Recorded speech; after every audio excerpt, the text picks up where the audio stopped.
Păi te-ai pus pe cameră, o să-mi zgârii camera de la laptop. Citim. Ai mai citit, Marița? Da, mami, așa, da. Si.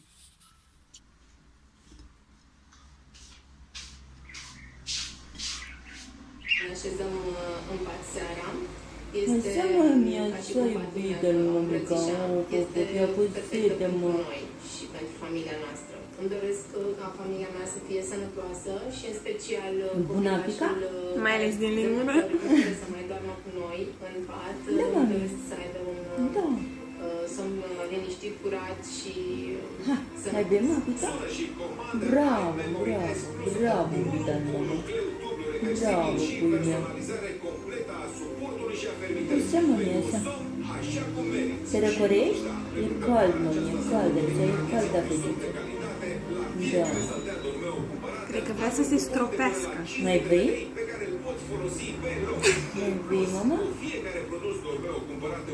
Oi, oi, oi. Bravo, bravo, bravo. Ai păpat? Ai păpat, nu? Da, ai păpat. Sigur. N-ai păpat?